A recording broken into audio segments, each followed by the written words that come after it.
There's a quiet kind of person who doesn't always fit easily into the noise of the world. They listen more than they speak. They watch the way light falls across a room and think about how time moves, how everything is always changing.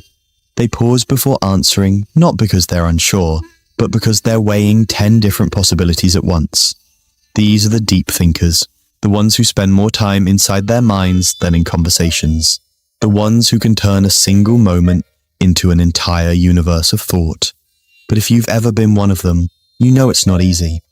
Because being a deep thinker isn't just about intelligence, it's about sensitivity. It's about seeing the layers of things most people walk past. It's both a gift and a burden. And to understand deep thinkers, you have to understand the tension between their inner world and the outer one.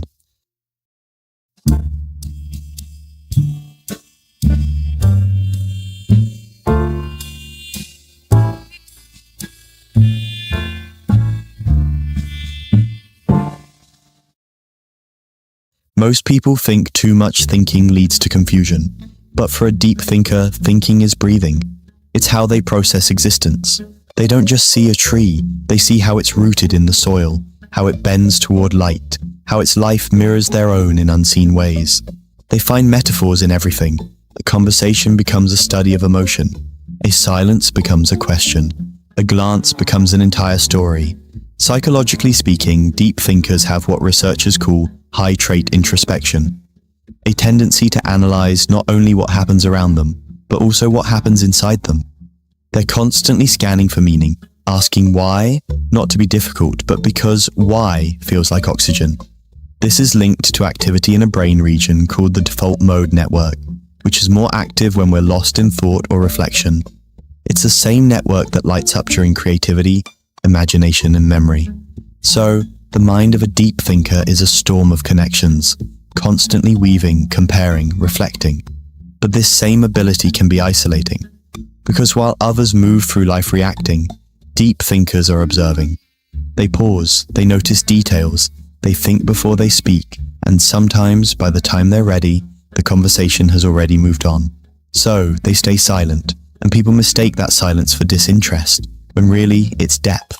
A deep thinker doesn't just want to talk, they want to understand. They crave meaningful conversations, ones that dive below small talk into fears, dreams, the architecture of the human heart.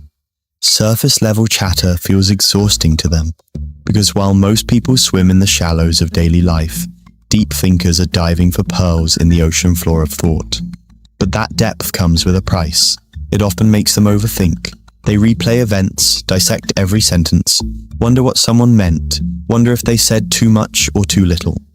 Their mind becomes a loop of what-ifs, and maybe they meant this. Not because they're insecure, but because they see nuance everywhere. Every choice has a dozen meanings, every emotion has hidden roots, and their brain won't stop until it finds the truth. There's a term in psychology called meta-cognition, the ability to think about your own thinking. Most people use it occasionally. Deep thinkers live inside it. It's like they're always watching their own thoughts from the outside, questioning them, rearranging them, trying to understand their patterns. This makes them incredibly self-aware, but also prone to self-doubt, because when you're aware of everything, you also see all your flaws in high definition. A deep thinker doesn't just ask, "What do I want?" They ask, "Why do I want it? Where does that desire come from? What would happen if I got it or if I didn't?" They analyze love, ambition, fear, memory, until they can almost hold these invisible things in their hands. But in doing so, they sometimes lose the simple joy of just being. They forget that not everything needs to be understood. Some things are meant to be felt. You'll often find deep thinkers walking alone, headphones in, not because they're lonely, but because solitude is their native language. They need space to breathe, to process, to untangle thoughts that others don't even know exist. They are people who can feel deeply while appearing calm. Their emotions move like quiet waves beneath the surface, unseen but powerful. They might sit in a cafe, staring at nothing, but inside their head they're replaying the moment they said something 10 years ago, and wondering what it revealed about who they were then. This isn't self-punishment, it's analysis. Deep thinkers don't judge themselves as much as they try to map themselves.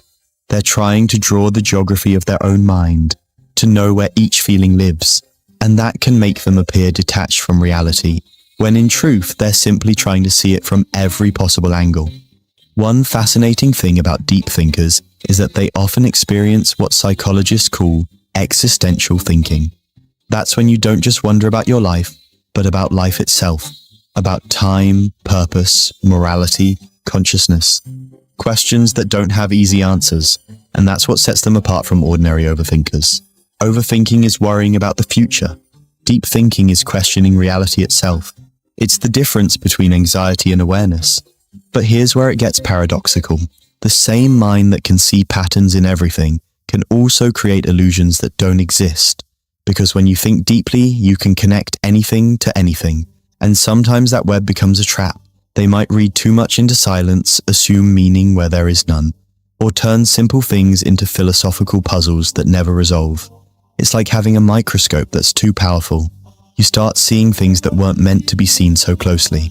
Still, it's that same depth that makes them incredibly creative. Many of history's most influential thinkers, Einstein, Da Vinci, Jung, were deep thinkers. They saw the invisible threads that connect ideas. They looked at problems from angles no one else did. Because when your mind never stops asking why, you eventually stumble upon answers that others miss. But in modern society, deep thinking isn't always celebrated. We live in a world that rewards speed, productivity, and certainty. Pausing to reflect can look like hesitation. Silence can look like weakness. Complexity can look like confusion. So deep thinkers often learn to hide their depth, to fit into a world that moves faster than their mind does. They nod along in conversations even when they disagree. They smile politely while their thoughts wander galaxies away. And after everyone leaves, that's when their real dialogue begins, inside their own head.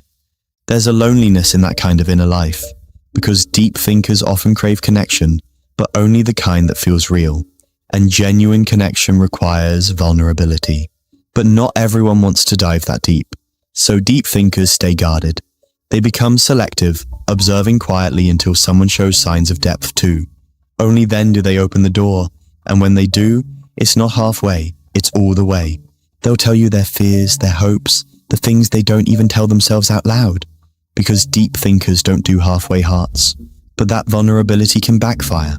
Because when you see the world in shades of grey, you expect others to as well. You assume people mean what they say, that honesty is the baseline. But not everyone operates from that depth. So, when reality doesn't align with their expectations, it hurts more. Not because they're fragile, but because they've invested so much meaning into everything. To a deep thinker, even a small betrayal feels cosmic. Even a brief kindness can restore their faith in humanity. Everything matters, and that's the double-edged sword. For deep thinkers, every thought is alive. Every emotion echoes. They can't numb themselves even when they want to. They feel the weight of things that others overlook. The way a stranger avoids eye contact. The way laughter fades when the moment's over. The way people promise forever while already thinking of tomorrow. They don't just see what is, they see what could have been. There's a theory in psychology called depth processing, the tendency to encode experiences with rich meaning and emotional associations. This means that when deep thinkers remember something, they don't just recall facts, they recall how it felt, what it symbolized, what it might have meant. So they carry memories not as moments, but as entire ecosystems of feeling. That's why nostalgia hits them harder. It's why they can listen to a song and suddenly be back in a version of themselves that doesn't exist anymore. But this isn't just emotional intensity, it's the way their brain is wired. Studies show that people who engage in reflective and abstract thinking have stronger neural connections between the emotional and analytical parts of the brain. They literally think and feel at the same time. That's why they can't just turn off their thoughts. Their emotions are woven into their logic. To them, feeling is thinking, and sometimes that makes them misunderstood. People might call them distant or dramatic or too complicated, but what they really are is aware. They see the hidden structure behind everything, how fear disguises itself as anger, how love hides behind pride, how people project what they can't accept. And once you see that deeply, it's hard to unsee it. It's hard to live simply when you've realized how complex everything is. Deep thinkers often struggle to be present, not because they don't want to be, but because their mind exists in timelines. They replay the past, analyze the present, and imagine 100 versions of the future, all at once. It's exhausting, but it's also beautiful, because it means they can see possibility where others see endings. They can find meaning even in pain, and that's what gives them resilience, because to a deep thinker, even suffering is information. It teaches them about themselves, about the world, about truth. But maybe the hardest part of being a deep thinker is learning when to stop thinking, when to let go of needing to understand everything, when to accept that some answers don't exist yet, because meaning, no matter how much we chase it, is something we create, not something we find. And that's the quiet irony. The same mind that searches endlessly for truth eventually learns that peace isn't in answers, it's in presence. It's in sitting beneath a sky that doesn't explain itself, but still feels infinite. It's in learning to live with questions and still feel complete. Because maybe that's the final stage of deep thinking, not knowing more but needing less, not analyzing everything to death, but understanding that depth isn't about drowning in thought. It's about seeing clearly enough to float. You can usually recognize a deep thinker, not by what they say, but by the spaces between their words. That pause before they speak, where their mind is filtering through layers of thought, isn't hesitation, it's precision. They're searching for the truest version of what they mean, because words matter to them. They understand how language shapes reality, how a sentence can heal or harm, and so they speak carefully, sometimes too carefully, which can make others think they're shy or withdrawn. But the truth is they're listening to everything.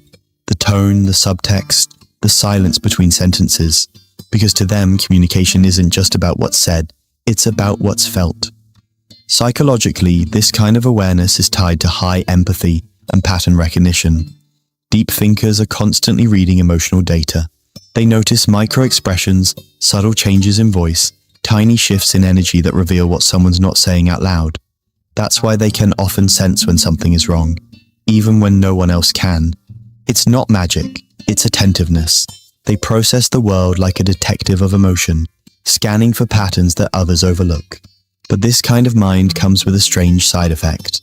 When you can see through things, it's hard to stay blind. You start noticing inconsistencies, how people say one thing and do another, how society glorifies happiness while hiding its pain, how perfection is an illusion we're all taught to chase. And once you start seeing that clearly, it changes how you relate to the world. You stop craving surface validation. You crave truth instead. That's why deep thinkers are often drawn to art, philosophy, writing, or solitude. Not because they're avoiding life, but because they're trying to understand it. They need spaces where their minds can stretch without judgment. They find comfort in books, in music, in long walks where thoughts can unfold freely. They might not talk much, but when they do, it's with intention. They prefer conversations that awaken something, ideas that linger after the words are gone. But for all their insight, deep thinkers struggle with something profound, mental noise. Their thoughts don't stop. It's like standing in front of 10 radio stations all playing at once, each broadcasting a different frequency of memory, idea, and question. Even when they try to rest, their brain keeps rewinding, rewriting, predicting. And while most people can distract themselves with noise, deep thinkers drown in silence, because silence amplifies everything inside. This often leads to what psychologists call rumination, the repetitive focus on problems, feelings, or mistakes. For many deep thinkers, it's not about being negative, it's about seeking resolution. Their mind wants closure, wants to understand, wants to make sense of contradictions, but not every question has an answer. And learning that can be one of their hardest lessons. There's a story about a philosopher who once said, "I think, therefore I am." It sounds profound, but for a deep thinker, it's almost a curse, because thinking confirms their existence, but it can also consume it. They can think themselves into corners, analyzing love until it feels mechanical, studying fear until it becomes predictable. They can know so much about emotion that they forget to feel it. And sometimes, the most difficult thing for a deep thinker to do is to simply experience life without dissecting it. But when they learn that balance, when they allow thought to serve feeling instead of replacing it, they become extraordinary. Because deep thinkers at their best are bridges. They connect logic with empathy, intellect with intuition. They can analyze pain and still hold compassion for it. They can see the flaws in humanity and still choose to love it. That's rare. That's wisdom, not just intelligence. A deep thinker doesn't see people as good or bad. They see them as stories. They understand that everyone is shaped by unseen battles, by experiences that left marks invisible to the eye. So they forgive easily, but they forget rarely. They may let go of people, but not the lessons those people taught them. They carry those lessons quietly, turning them over in their mind like stones smoothed by time. If you've ever wondered why deep thinkers often seem melancholy, it's not sadness, it's awareness. It's the understanding that beauty and loss are always intertwined, that everything we love eventually changes form. It's the acceptance that joy and grief are two notes in the same song, and feeling both at once is part of what it means to be fully alive. Psychologists sometimes call this emotional complexity, the ability to experience mixed emotions simultaneously. It's not confusion, it's capacity. Deep thinkers don't label emotions as good or bad. They see them as information. Fear tells them what matters. Sadness reveals what they value. Joy reminds them what to protect. To them, every feeling has meaning if you listen long enough. But here's something many people don't realize about deep thinkers. They're not always serious. In fact, some of the funniest people you'll ever meet are deep thinkers. Because when you understand the absurdity of life, humor becomes a form of wisdom. They laugh not because they don't care, but because they see how fragile everything is, and laughter is how they hold it lightly. They know that sometimes the only sane response to a chaotic world is to smile at its madness. Still, deep thinkers often feel misunderstood. They can come across as distant or hard to read, when in reality they're just lost in thought. They're not ignoring you, they're processing 10 layers of what you just said. They're trying to understand not just your words, but your intention, your tone, your emotion. They don't talk to win, they talk to connect. And when that connection doesn't happen, they retreat, not out of pride, but protection. Because here's the truth, deep thinkers feel deeply. They might appear calm on the outside, but inside, emotions swirl like a storm beneath still water. They can sense tension in a room, notice when someone's smile doesn't reach their eyes, feel the heaviness of things unsaid. And that sensitivity, while powerful, can also make life overwhelming. They absorb too much. They pick up energy that isn't theirs, and that's why they often need solitude, to detox from the emotions of the world. Alone, they reset. They journal, reflect, stare out of windows, think about everything and nothing. And in that quiet, they find themselves again. It's not loneliness, it's restoration. Because for a deep thinker, solitude is where clarity lives. It's where the noise fades and they can finally hear the quiet truth inside them. But deep thinking without grounding can become a spiral. So the healthiest deep thinkers learn to anchor themselves in reality. They practice mindfulness, creativity, or service, something that connects their inner world to the outer one. Because without expression, thought becomes heavy. They learn to translate their reflections into something tangible, a piece of art, a poem, a conversation that heals. They realize that the purpose of thinking isn't to escape life, but to enrich it. One of the most beautiful things about deep thinkers is that they rarely accept things at face value. They question the systems, the traditions, the assumptions that people follow blindly. And while that can make them seem rebellious, it's actually compassion. Because they care enough to ask, why do we do this? Does it still make sense? Is there a better way? Their curiosity is an act of love for truth. And yet, this same curiosity can make life more complicated. Because when you see multiple perspectives, it's hard to take sides. You understand everyone, and so you feel everything. You see how hurt people hurt others, how no one is purely right or wrong, and suddenly the world feels too intricate for simple answers. That's the burden of empathy. It makes judgment impossible. And it's why deep thinkers often feel out of place in a world that prefers certainty to truth. But that's what makes them rare. In an age of instant opinions, deep thinkers hesitate, not because they don't care, but because they care too much to speak without thought. They know that words have weight. They know that complexity matters, and they know that sometimes silence says more than sound ever could. If you love a deep thinker, you'll notice they value understanding more than agreement. They don't need you to think like them. They just want you to think with them, to question, to wonder, to explore life's mysteries side by side. Their love language is curiosity. Their affection is shown in attention, in remembering small details, in asking how you really are, in seeing you beyond your words. But they also need patience, because deep thinkers move slowly when it comes to trust. They don't open easily. They test the depth of people's intentions the same way they test their own thoughts. And when they do finally let you in, it's because they've decided your soul is safe. They don't fall often, but when they do, they fall entirely. Their love is not casual. It's conscious. There's something profoundly human about the way deep thinkers exist. They remind us that life isn't meant to be skimmed, that silence can be sacred, that not every moment needs to be filled with noise or certainty. They remind us that mystery has its own kind of beauty, that asking questions is not a weakness, it's wonder. In the end, the psychology of deep thinkers reveals something about all of us, that every person somewhere inside has the capacity to think deeply, to look beyond distraction and face themselves honestly. We just forget, in the rush of life, how powerful stillness can be.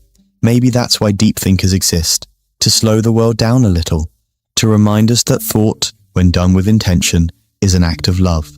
Because thinking deeply isn't just about understanding the world, it's about cherishing it. It's about standing in awe of how complex we are, how fleeting time is, how beautiful imperfection can be. So if you're a deep thinker, don't apologize for your silence. Don't shrink your thoughts to fit smaller conversations. The world needs minds like yours, people who can see the invisible, question the obvious, and find meaning in the mundane. You might not always fit in, but you were never meant to. You were meant to see through, to turn chaos into clarity, noise into insight, moments into meaning. Because deep thinking isn't just a way of understanding life, it's a way of honoring it. And while the world moves fast, you have something it often forgets: depth. And depth, in a shallow world, is its own kind of light.